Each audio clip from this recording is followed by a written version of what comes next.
안녕하세요, 라뮤나입니다. 영상을 시청해주시는, 저를 구독해주셔서 관심을 가져주시는 모든 분들, 2024년이 지나 2025년이 밝았습니다. 새해 복 많이 받으시고 좋은 일만 있기를 기도하겠습니다. 오늘은 2025년이 되었으면 꼭 해야 하는 것은 무엇인지, 꼭 해야 할 필요가 있는 것은 어떤 것이 있는지 한번 알아보는 시간을 가져보도록 하겠습니다. 영상 시청하기 전 라뮤나 구독과 좋아요 꼭 부탁드리겠으며 앞으로도 좋은 내용의 영상을 많이 올리도록 노력하겠으니 많은 관심 또한 부탁드리겠습니다. 그러면 지루하지 않도록 바로 시작해 보도록 하겠습니다. 일단 2025년이 되었다면 가장 첫 번째로 해야 할 것은 바로 2025년에는 무엇을 할 것인가, 계획을 세우는 버킷리스트를 작성을 할 필요가 있습니다. 여러분들은 작년에 혹시 목표를 계획을 하고 버킷리스트를 작성을 하셨을까요? 해보셨다면 버킷리스트를 이루어 보셨을까요? 저 같은 경우에는 다행히도 2024년에 계획을 했던 것의 반 이상은 이루어서 괜찮은 한 해를 보냈습니다. 하지만 2024년에 퇴사를 한다는 게 구체적인 계획은 가지지 않고 35살 이전에 퇴사를 해야지 막연하게 생각만 하고 있던 생각을 이루기도 한 해였습니다. 어떻게 보면 충동적이기도 하였고 때로는 어느 정도 갈피를 잡아서 생각을 한 것이었지만 2024년 버킷리스트를 작성할 때 계획에 포함이 되어 있지는 않았던 것이었습니다. 이에 제가 2024년에 생각했던 목표와 조금 다른 부분으로 흐르기는 했지만 그래도 반 이상은 달성을 해서 기분도 좋고 요즘은 하루하루 앞으로 방향과 계획이 있어서 많은 생각을 하면서 지내고 있기도 합니다. 이렇게 올해도 새 버킷리스트를 설정을 하면서 올해에는 이러한 버킷리스트를 작성을 해보겠다, 목표점도 생겨 더 열심히 살아갈 수 있는 힘이, 동기부여도 자극도 되도록 노력하고 있습니다. 버킷리스트를 하나씩 달성하게 되면 정말 큰 성취감을 느낄 수도 있을 것이고 이것 하나하나 목표점에 다가갈 때 느끼는 본인의 성장을 발견하게 되기도 할 테니까 말이죠. 이렇게 2025년이 되면 꼭 해야 하는 것 중 첫 번째는 바로 2025년에는 무엇을 할지 목표를 세우면서 버킷리스트에 도전을 해보는 것일 것입니다. 여러분들도 분명히 하실 수 있을 것이고 목표가 만약 정말 허망하게 크다면 그 목표점에 다다르기에 필요한 상세한 목표점, 조금은 작은 목표점을 세우면서 천천히 앞으로 나가셨으면 좋겠습니다. 버킷리스트라는 것이, 목표를 세운다는 것이 그냥 나 이거 할 거야 이러한 느낌으로 다가가는 것보다는 조금 목표치에 달성할 수 있도록, 달성하면 느껴지는 성취감과 즐거움을 느끼는 게 목표이니까 그것을 향해 달려갔으면 좋겠습니다. 여러분들은 위닝 멘탈리티라는 것을 아시고 계시나요? 이기는 습관 같은 게 필요하다는 것입니다. 성취감과 즐거움도 느껴본 사람이 느낄 수 있는 것이고 이기는 습관도 이겨본 사람만 느낄 수 있는 것입니다.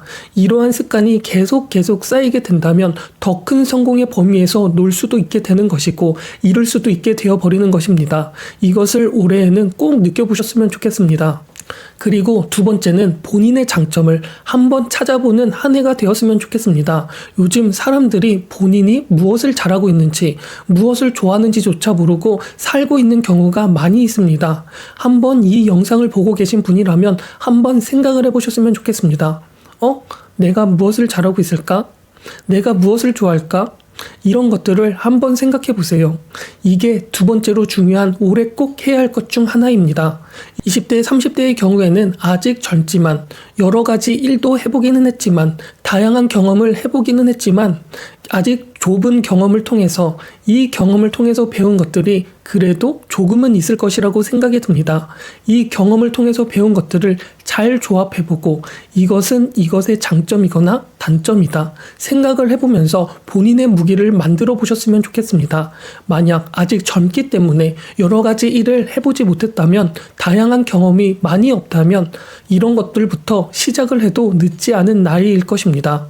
그렇기 때문에 여러 가지 일도 한번 해보고 다양한 본인의 앞으로 살아가면서 나이가 먹게 된다면 할 수 없는 것들의 여러 경험을 해보면서 이런 것부터 천천히 목표를 만들고 해보면서 이 경험을 통해서 본인이 잘하는 게 무엇인지, 좋아하는 게 무엇인지 파악을 해보셨으면 좋겠습니다. 이렇게 본인이 무엇을 좋아하고 무엇을 잘하는지를 알게 된다면 본인의 장점, 즉 본인의 무기를 쉽게 찾을 수 있게 되어 이것만 알게 된다면 본인은 보다 더 높은 자존심과 자신감을 가지게 되면서 무엇을 하든 든든하게 여유 있게 할 수 있는 능력이 생기게 될 것입니다. 저 같은 경우에는 군대를 다녀오고 군대에서 다양한 사람들을 만나게 되면서 경험이라는 것이 정말 중요하다는 것을 느꼈고, 이에 경험을 더 얻기 위해 많은 여행을 다니면서 여행에서도 다양한 사람들을 많이 만나기도 했습니다. 그렇게 직접 경험을 느끼기도 하고 다른 사람을 통하여 간접적인 경험을 느끼기도 하였습니다.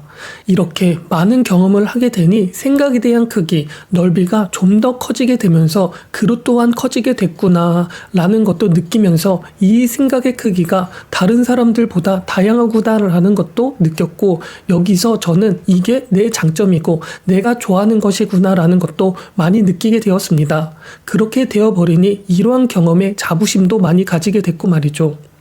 이렇게 자부심도 가지니 더 넓은 시야를 얻기 위해 다른 사람들은 접하지 않는 나라나 지역이나 더 경험을 하고 싶어 했고, 이곳저곳 다니면서 여행도 하고 있기도 합니다.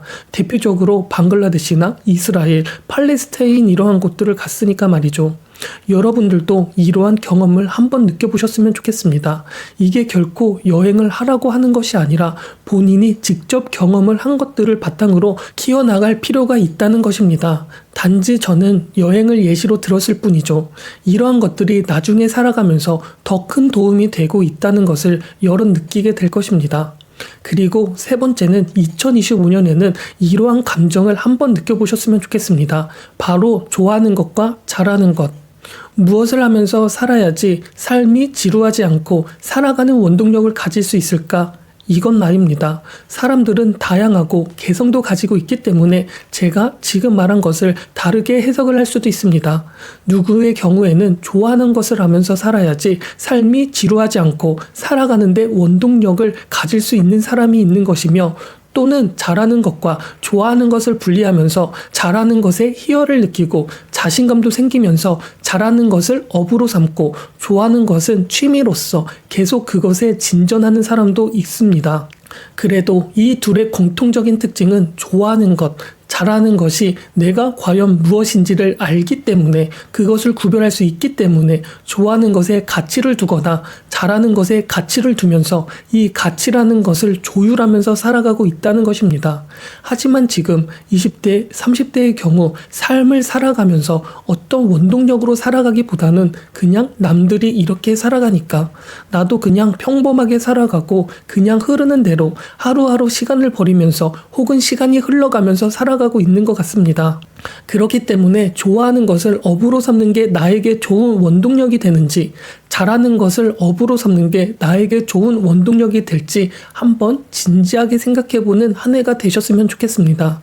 누구에게는 이러한 것 또한 많이 서툴고 어려운 일이 될 수는 있겠지만, 한번 지금 영상을 시청해보면서 이러한 생각도 한번 해보시면 시작이 반이구나 라는 생각을 해보면 그렇게 어려운 일도 아니구나 라는 것을 알게 될 것이고, 그러한 느낌도 한번 느껴보셨으면 좋겠습니다. 그리고 네 번째는 출근하기 전 혹은 출근을 하지 않더라도 아침 시간을 게으르게 쓰지 않고 최대한 활용하는 습관을 길러보셨으면 좋겠습니다. 대부분 본인이 목표하고 있는 지향점이 있거나 성공을 한 사람들은 대부분 아침 시간을 최대한 활용을 했다는 것입니다. 어렸을 때부터 말이죠. 누구는 아침 6시에 일어나 출근하기 전에 운동을 하거나 독서를 하고, 누구는 출근하기 전까지 자면서 밤늦게까지 엉뚱한 짓을 하곤 합니다. 이러면 가장 큰 특징은 하루라는 똑같은 시간에 있어서 누구는 알차게 활용하게 되면서 24시간을 길게 보내게 되고, 누구는 24시간을 보다 짧게 보내게 된다는 것입니다. 이것이 하루가 아니라 평생이 이렇게 된다면, 아침을 활용하지 않는다면 얼마나 손해를 볼까 생각을 해보셨으면 좋겠습니다. 지금 말한 것은 아침에 그냥 잠만 잤던 사람이 갑자기 새벽에 일어나서 무언가를 할 수 있게 되어버리는 것이 아닙니다. 꾸준히 노력을 하면서 습관을 만들어야 비로소 할 수 있게 되어버리는 것이죠. 그렇기 때문에 처음에는 많이 힘들 수도 있겠지만, 인생이라는 것이 어떻게 본다면 습관이라는 것이 인생을 만들게 된다는 것을 알게 되었으면 좋겠습니다. 그리고 그것을 어떤 눈덩이보다 커지게 되고 스노우볼 효과가 될 수 있다는 것도 알 필요가 있죠. 그리고 다섯 번째는 20대, 30대의 경우, 아니 그냥 전부 포함된 내용일 수도 있을 것입니다. 바로 추억을 많이 만드셨으면 좋겠습니다. 가족과 많은 시간을 보내면서 하지 못했던 이야기도 하고, 남자친구나 여자친구가 있다면, 아니 없더라도 많은 추억을 간직하고 노력을 했으면 좋겠습니다. 시간이라는 것이 그렇습니다. 아무 일도 하지 않고 그냥 계속 반복적으로 시간을 보낸다면 그 시간은 나중에 무엇이라도 기억을 할 수 없게 되는 게 인간입니다. 아이러니하게 인간은 기억이라는 것을 영상화시켜서 추억을 간직하기보다는 사진처럼 하나하나 멈춰진 화면을 기억을 하고 있습니다. 그렇기 때문에 똑같은 일을 계속 반복하게 되면 그 화면이 언제 화면인지 알지 못하기도 하고, 그렇기 때문에 그냥 그 기억은 하나로 겹쳐지면서 추억으로 남아있지 않게 되어버립니다. 그렇다면 나중에 과거를 바라볼 때 내가 무엇을 했지? 라는 생각도 할 수 있게 되고, 시간을 허비한 거 아니야? 라고 생각이 들 수 있게 되어버리기도 합니다.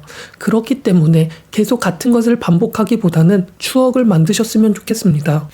이게 철학적으로 비유를 한다면 사유라는 표현을 쓰기도 하는데, 사유라는 것은 결국 생각을 하는 것이고, 이 생각이라는 것이 그냥 이어지는 생각을 하는 것보다 낯선 환경에서 생각을 하게 되면 더 돋보이게 되는 것이고, 그렇기 때문에 낯선 환경에 있다면 본인이 지금까지 살아온 경험을 바탕으로 낯선 환경을 해석하게 되기도 한다는 것이죠.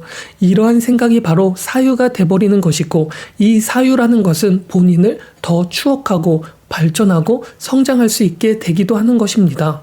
어떤 말인지 어떤 뜻인지 이해가 되셨을까요? 쉽게 요약해서 말을 하면 2025년에는 본인을 익숙한 환경을 만드는 것을 지속하면서 안정성을 유지하기보다는 익숙하지 않은 환경에 도전을 해봤으면 좋겠다는 것입니다. 안정성이라는 것은 어떻게 보면 어떤 면에서는 정말 좋은 단어로 보여지기도 하지만, 어떤 측면에서 본다면 안정성이라는 것은 도태로 이어지기도 한다는 것입니다.